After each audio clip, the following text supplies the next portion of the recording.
But Bob, I want to start with you. And the question I have for you is that this gentleman sitting to my left, Draymond Green, tell me why you're so excited that Draymond has earned the Kia NBA Defensive Player of the Year award.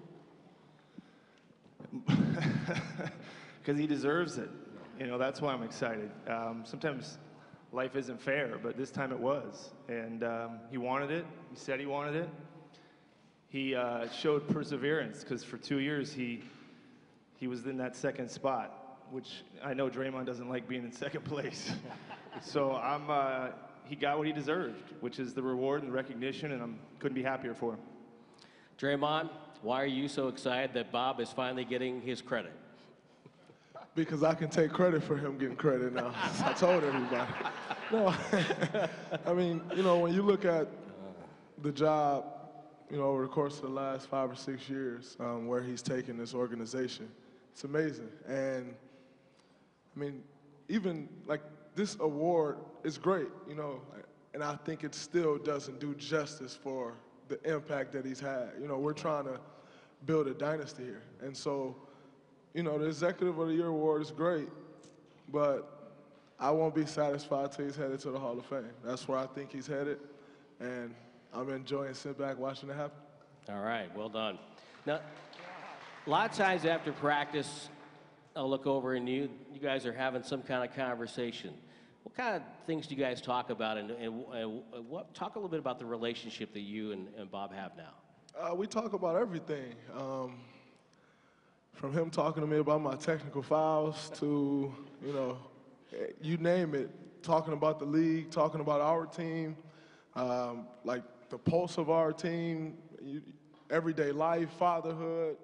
I mean, you name it. It's just, it's great to have someone like that. When you look around, I don't know if there's many, if any, players that can say they have the relationship with the general manager, president of their team that I have with Bob. And I think it's special because he's so much more than just that for me. Like, if I had to rank, you know, in my life what he means to me, the general manager and president thing probably comes last. You know, it's a life coach. It's a, you know, big brother relationship. I mean, you name it, he's all of that for me. So, and when you look at life, all those things end up becoming more important than basketball. And so I'm more thankful for those things than the actual, you know, GM, because he just helped me in life in general.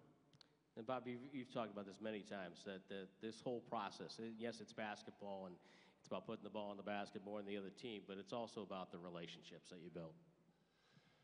Yeah, you know, my wife, she's not here right now, and the job, any job, everybody that has a job is hard. Everybody's job, whatever job you have, it's hard. Whatever you're doing, it's tough. This job is hard. I could not do this job without my wife's support, without my kids. I don't like missing father-daughter camping trips. I don't like missing the things that matter the most. So to do that, I better care a lot about this and the people I work with. And without my wife, without my kids, and my kids are getting old enough where they ask me, Daddy, why do you have to take that phone call when Draymond Green's calling me at 9 o'clock at night? But you know what? That's what it is. And without them, I couldn't do this. My mom and dad, when they found out that I was getting this job, they bought season tickets.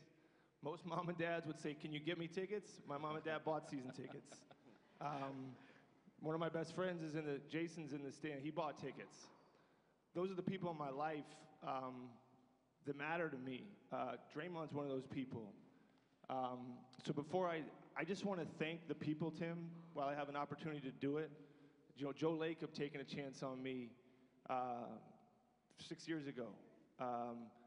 Draymond, our players, performing and giving everything. I could never do what they do on the basketball court. I played on this court, and it wasn't anything that special, just so you know. It was my freshman my freshman high school coach. He seriously said to me, he said, we are better if you don't shoot. And so, just so you guys know, your life can turn in a good way. Just, you know, you keep sticking with it.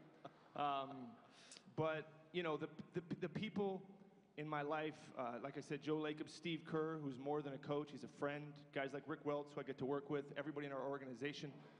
And beyond that, this award means something to me because my peers voted for me. Right. I have tremendous respect for every other general manager in the NBA. It's a very hard job, and they all work really hard, no matter what a team's record is. So I want to thank those guys for voting for me. It's, you know, I appreciate everything that they do and all the work they put in. So, you know, Tim, I had to jump the gun and say those things. That's all right. But what does Draymond mean to me? I don't even think about him as a basketball player. I think about him as a friend. He's going to be a friend of mine for the rest of my life. I want to win championships with him. I want him to win as many awards as he can. But if you'd ask me, what are we talking about? We're talking about life. But if you live a good life, you get these things happen to you.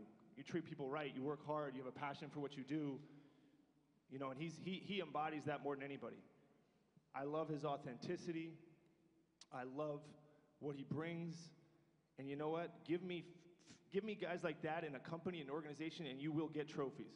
You will earn respect. You will win. So I'm fortunate to know him. I don't know how our lives collided, a guy from Saginaw and a guy from Alamo, California. But we're here. And that's what makes life so amazing, is that it can bring people like Draymond and me together that came from the opposite backgrounds. He didn't grow up in Alamo.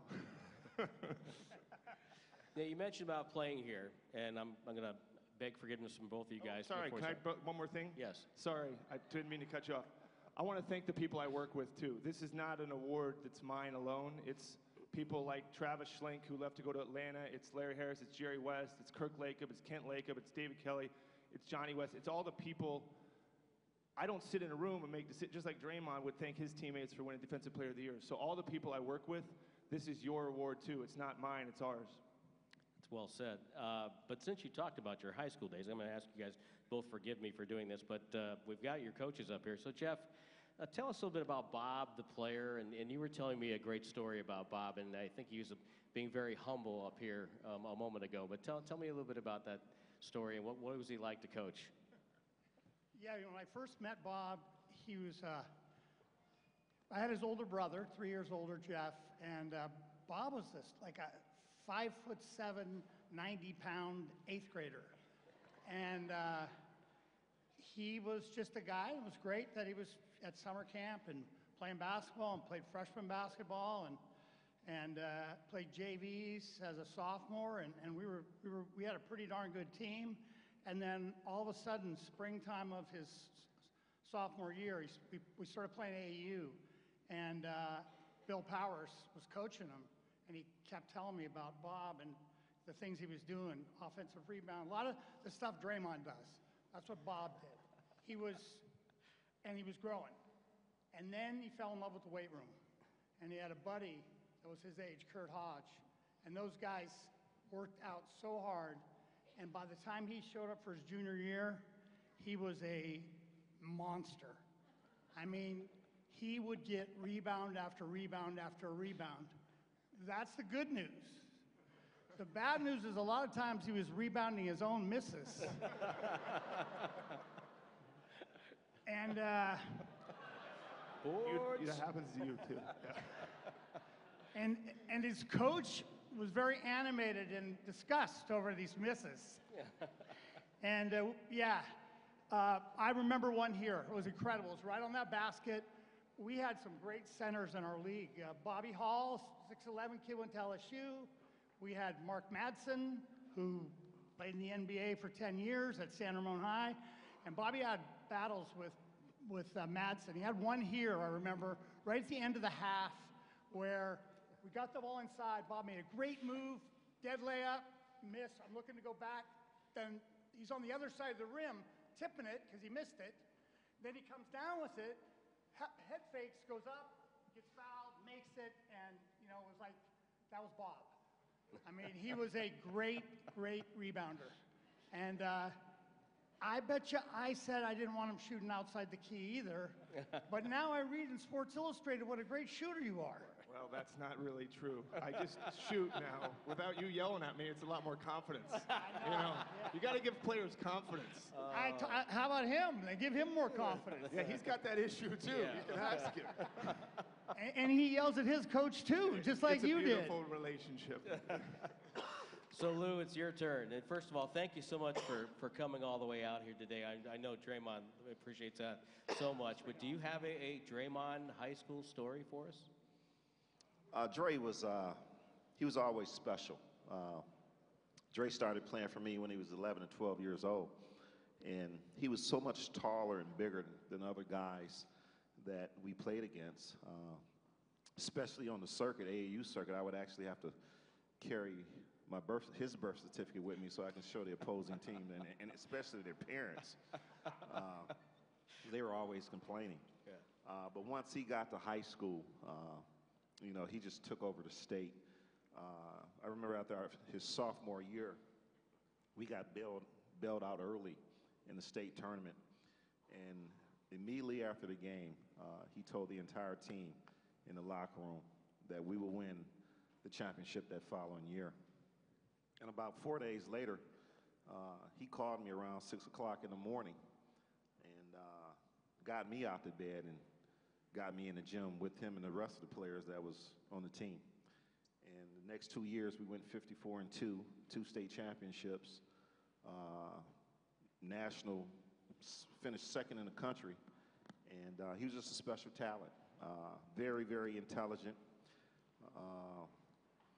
I remember the second week at Michigan State, Coach Izzo called me, and he said, Lou, he said, how in the world did you coach Draymond? And I was like, Coach, I knew you was going to be calling me. I said, what's going on? He said, well, you know, sometimes I'll coach him and, you know, he'll chew me out. And, and I said, well, Coach, I said, in all honesty, I said, in order for you to handle Dre, I'm going to call, his nickname is Day Day, you know, for those of you who don't know. And I said, you honestly have to put, if you need to chew him out, you have to put your arm around him, walk him off to the side, chew, curse, whatever you got to do to him, and he will come back to the court and lead your team to a championship. And Izzo called me back 3 weeks later and said, Lou, thank you very much for giving me that information. But if you got a problem with him, tell Coach Kerr, just put his arm around him and take him to the side. He'll win you about 4 or 5 more titles. Lou, we've never had a problem with Draymond. Never happened. It's model citizen, model teammate. So at this point, if you're one of the assembled press here and you have a question, raise your hand. We'll get the microphones to you. Identify where your place of work is, and we can start the question and answer process here. But as we're waiting for the first question, Draymond, I wanted to ask you, and Bob mentioned about your teammates, and what are you most proud of on the defensive end from the Warriors, and how they've been so good over the last few years? I'm most proud of the fact that we have the best offense in the NBA.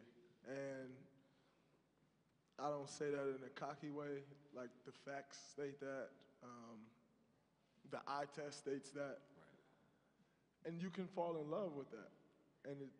And that's honestly what everyone else loves, is they love to see the Steph razzle-dazzle and shoot a 3 from 35 feet. They love to see KD flying down the court and just pull off a 3, or Clay going for 60 in 3 quarters. Like, that's what everyone loves to see. But the fact that everyone has bought in to what our coaching staff preach on a daily basis about getting it done.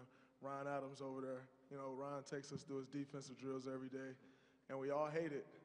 But he knows what it takes for us to be great. And for everyone to buy in on the defensive end of the floor is why you're able to go 16-1, you know, throughout the playoffs. Why, you know, you're able to do the things we've done over the last 3 years, because we bought in on that side of the floor. The offense is great. And if we didn't play defense, we'd be just like a lot of other teams in the NBA. Great offense, non-existent on the defense side of basketball. And so for everyone to buy in and understand that, and be on the string together, everybody working hard on that side of the ball, not taking plays off, holding each other accountable. I think that's, that's the ingredients to a championship. And so if anything, I'm most proud of just guys not falling in love with the offense and understanding that if we want to win championships, we got to get it done on the defense side of the ball. We have a question from one of the members of the press. Hi, Lou. Janie McCauley from Associated Press. How you doing? Good. How are you? Draymond, as a kid at age 11, we've heard from Jason Richardson over time. These guys take a lot of pride in where they grew up in Saginaw and getting, succeeding from there. Did Draymond have a chip on his shoulder as a young kid, and how much pride is there for you to see him do what he's done? Well, where we come from, what Dre shows every night in games it's just passion. You have to be able to be tough, mentally tough and physically tough where we come from. We have a park in Saginaw, it's Vets Park, and for you to get selected or picked at a very young age to be able to play with the older guys, you got to show them guys that you can handle your own. Because you got to talk junk. I'm probably the biggest trash talker in here. Dre probably picked up some from me because when I was coaching him, I used to talk junk to the opposing coach. Because you have to be able to intimidate the opponent. And, I'm an old school guy. I look at Dennis Rodman, probably one of the best intimidators, psycho players out there. And to be able to get into your opponent's head, that's 99% of the game right there. And Dre's the best at it. But from where he comes from, you have to have that passion, that drive to be the best. It's not a chip. I was on Twitter a couple weeks ago, and Dre was naming off the players that got selected in front of him. He takes that as a mission to show every other team in the NBA that they made a mistake. I remember on draft night in Saginaw, I was with Dre at draft night, and I remember a team had just called him and told him that they was going to select him for that particular pick, and they didn't. He plays with a passion, the heart to become champions. And every champion, NBA champion out there, any team in the world would love to have him. And I just take that and just eat it. I love watching him play. I'm his biggest fan. I run around the house. My wife think I'm cuckoo for Cocoa Puffs. But I know what it takes to be a champion, and he possesses all those tendencies. Next question, I believe, from Ron. Ron Krejci from the San Francisco Chronicle. Draymond, I'm curious if you can offer an example of how your relationship with Bob got to this point.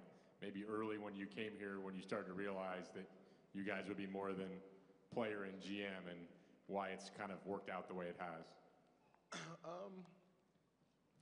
I think, over the course of time, over the course of the last 5 years, we would talk, and then we talk about other things. And a part of me and Bob's relationship was growing with some of the things that I've gone through. When you get suspended from Game 5, and he comes sit with you, like in the Coliseum, and watch a baseball game, but he don't have to do that. And yet he leaves the game and come and watch the game with me. It's small things like that that gives you, a love for someone, a respect for someone that can't be touched. And, over the course of the years, we've just gotten closer and closer from, me being completely pissed off about something. And I'm like, Bob, I'm about to go nuts. And he's like, yeah, you can. That's the thing. He never tell me, like, no, don't do that. He'll say, yeah, you can, but if I were you, I would do it this way. And I'm like, all right, that makes a little more sense than what I was going to do. But it's never like, don't be you. Don't be who you are. It's never, hey, Bob, like, the league just did this, and I'm going nuts in the media right now. All right, well, you can do that, But if you just go say, maybe I should have been better, that'll bode over well with everyone. And I'm like, but I don't want to do that. Like, I want to go say whatever I want.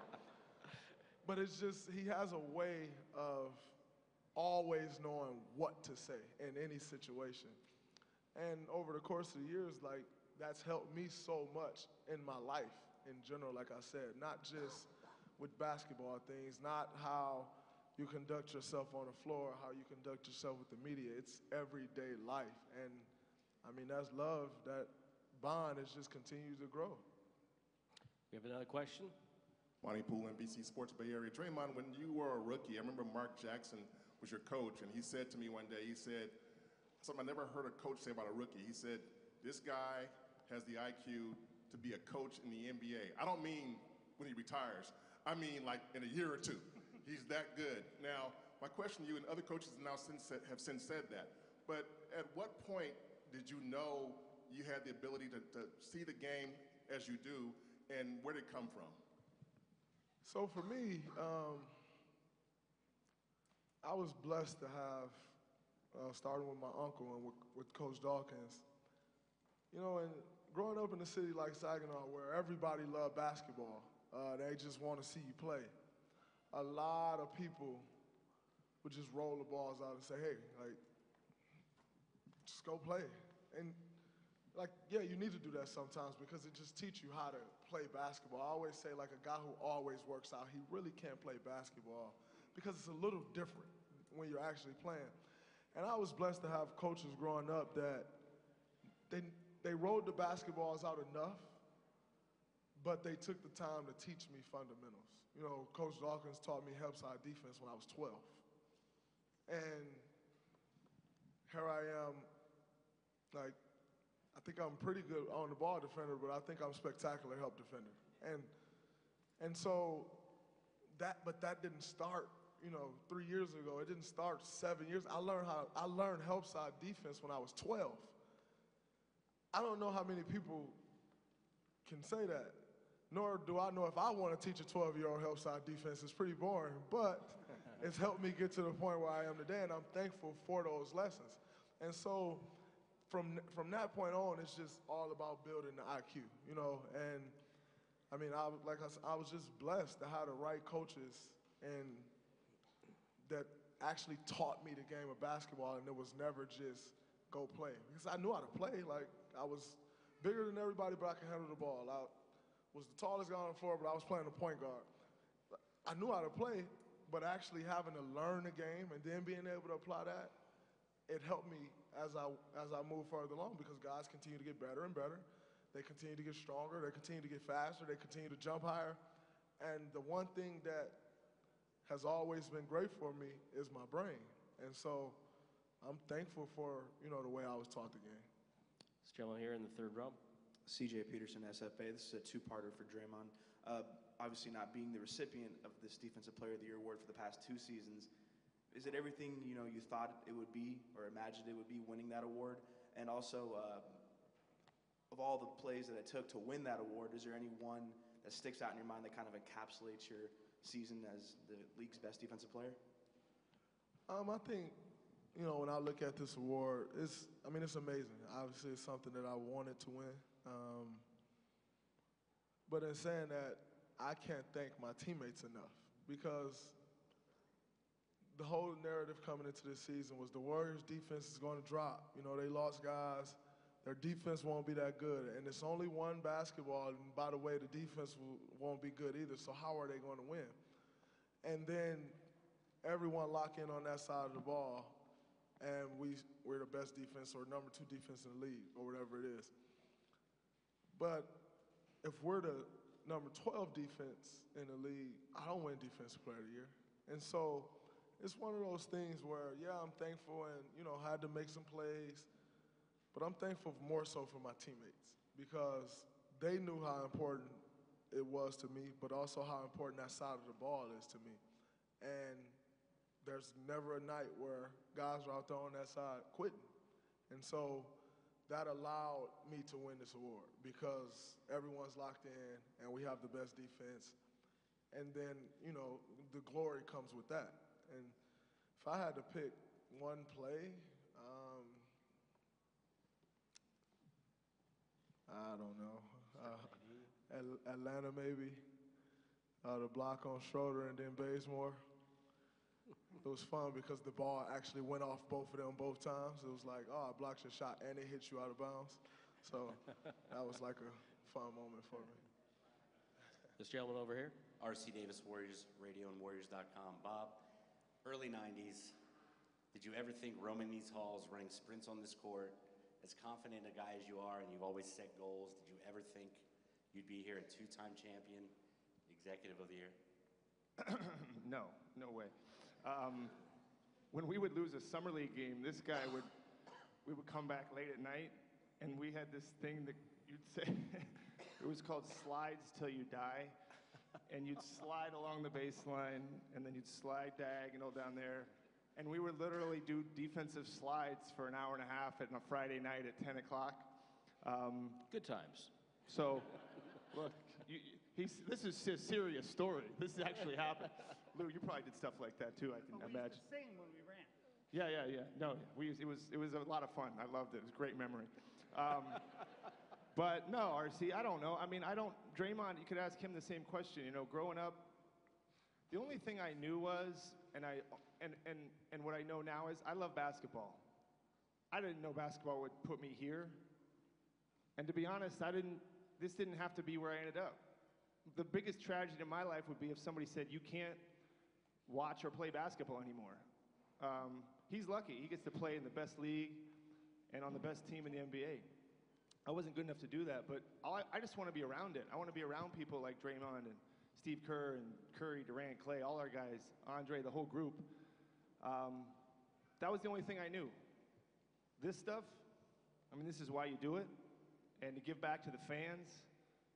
But growing up here, going to this high school, I married a girl from Monte Vista, sort of my brother. I guess we don't travel too far away from our roots. But no, I didn't. But our motto up here, they took it down. It used to say, if you believe it, you can achieve it. I wish I could say I believed it, but you guys should do that though, by the way. But, set high goals. I just didn't do it, but it's possible. You can make things happen.